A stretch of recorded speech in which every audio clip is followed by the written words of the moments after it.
Oh, hi there. Glad you made it back.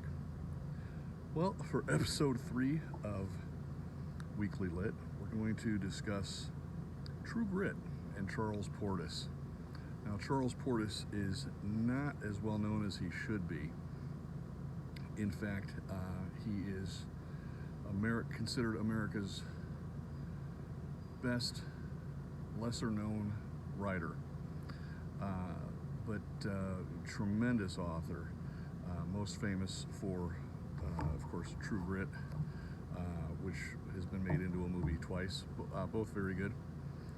First one with John Wayne, and several other novels. Masters of Atlantis is quite funny. He's been described as, by a couple people, as Cormac McCarthy, but funny, which is in itself a funny statement. But anyway, True Grit is kind of had some renewed interest in the last year because Charles Portis died within the last year or two, and the local library, St. Joseph County, selected miraculously True Grit as its one book, one Michiana selection this year, purely on the quality of the writing. And so I thought, you know what, I'll get in with the local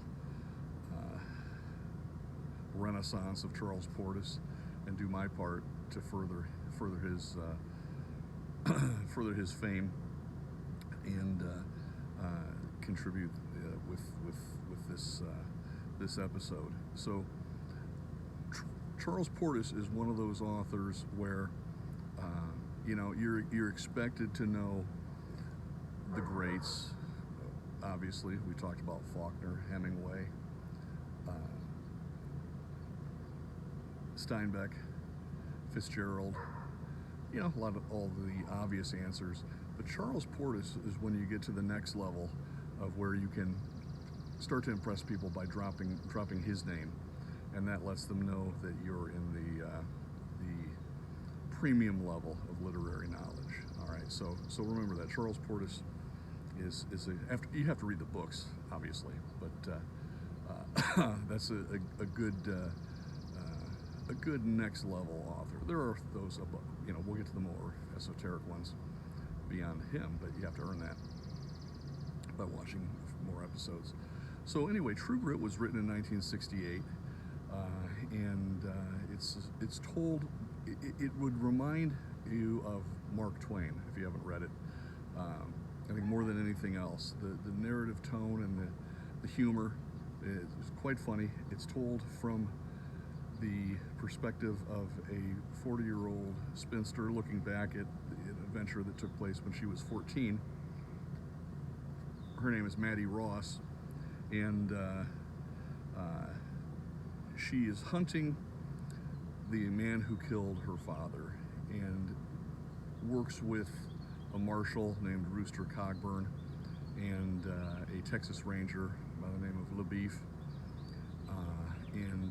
But to characterize this as a Western really undersells it. It certainly is a Western, but it's great literature. So I don't necessarily love the phrase something transcends its genre, but in this case it's the best way to say it. Even if you don't like Westerns, it's just such a great story. It transcends the genre. It's not limited by the nature of the Western. And Portis was from Arkansas. The book starts out in Arkansas, heads into the Oklahoma Territory on this manhunt, and it is one of those books where a couple features of the book here. One is that the plot is excellent, so that just the action itself is a great story. But more so than that, the way it's told is important. So the language and the humor and the narrative voice, along with the characters that are involved, they're just fantastic characters. Every once in a while there's a great book or a story, The Big Sleep, for example, where the characters and the writing are so wonderful. The plot doesn't really matter. In fact, I just commented to somebody else not that long ago, the plot of The Big Sleep doesn't even matter to itself. But in this case, the plot's pretty good, and it's fun, and a great adventure story, as well as having the being a story well told. The second thing is, and I want to point out something that's before I forget, that this is told from the perspective of Maddie, and so she may not be completely reliable as a narrator. Sometimes that gets overlooked, I think, when people revisit this and say, you know, it's a wonderful story, but she's also telling it in her own way. And Rooster Cogburn is known for tall tales in his recounting his past, and she may be doing the same thing in this book when she's recounting her past with these adventures. So that's one aspect not to overlook. Also, before I forget, somebody suggested to me a few years ago, or recommended the audiobook for this, because they knew I liked the novel. And the audiobook that's available is read by Donna Tartt, who wrote The Secret History and The Goldfinch, and one other novel. I'm forgetting the middle story that she wrote. But she's an excellent, sensational author, and a big fan of this book, and a wonderful narrator. So she does an excellent job of narrating that. So even if you've read it, get the audiobook, and it's just an excellent recounting of the story.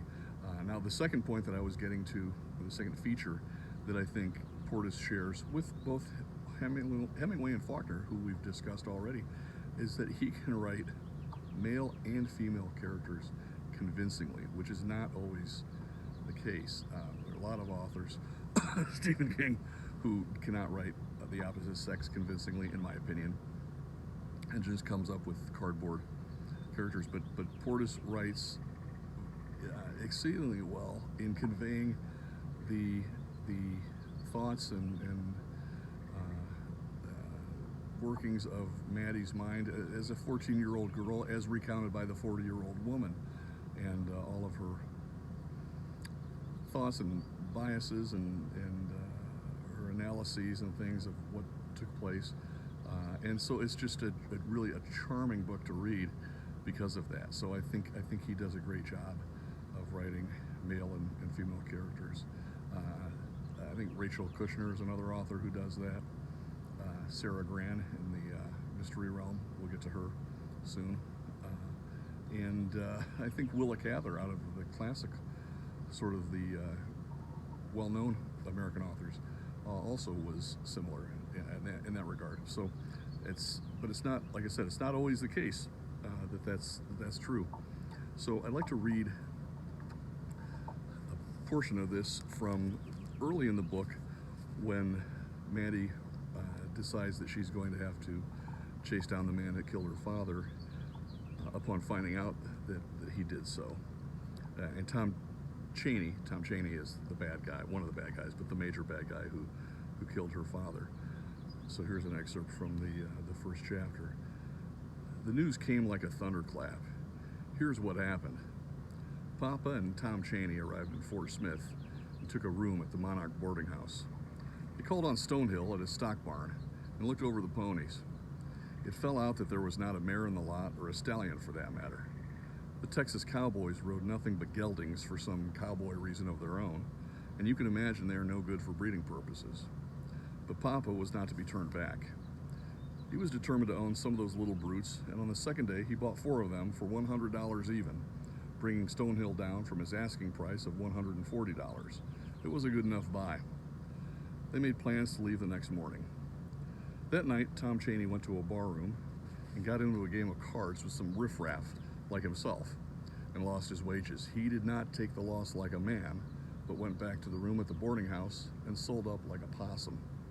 He had a bottle of whiskey, and he drank that. Papa was sitting in the parlor talking to some drummers. By and by, Chaney came out of the bedroom with his rifle. He said he had been cheated and was going back to the barroom and get his money. Papa said if he had been cheated, then they'd best go talk to the law about it. Cheney would not listen. Papa followed him outside and told him to surrender the rifle, as he was in no fit state to start a quarrel with a gun in his hand. My father was not armed at that time. Tom Cheney raised his rifle and shot him in the forehead, killing him instantly. There was no more provocation than that, and I tell it as it was told to me by the High Sheriff of Sebastian County. Some people might say, well, what business was it of Frank Ross to meddle? And my answer is this: he was trying to do that short devil a good turn. Cheney was a tenant, and Papa felt responsibility. He was his brother's keeper. Does that answer your question? Now, the drummers did not rush out to grab Cheney or shoot him, but instead scattered like poultry, while Cheney took my father's purse from his warm body and ripped open the trouser band and took the gold pieces too. I cannot say how he knew about them. When he finished his thieving, he raced to the end of the street, struck the night watchman at the stock barn a fierce blow to the mouth with his rifle stock, knocking him silly. He put a bridle on Papa's horse Judy and rode out bareback. Darkness swallowed him up. He might have taken the time to saddle the horse or hitch up 3 spans of mules to Concord stagecoach and smoked a pipe, as it seems no one in that city was after him. He had mistaken the drummers for men. The wicked flee when none pursueth. So that's the opening chapter, and like I said, it's an enchanting book that everyone should read, and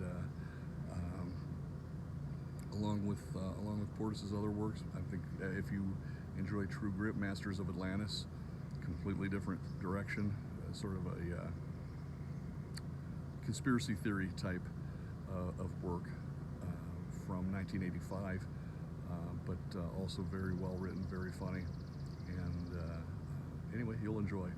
So until next time, thank you for your time, and read harder.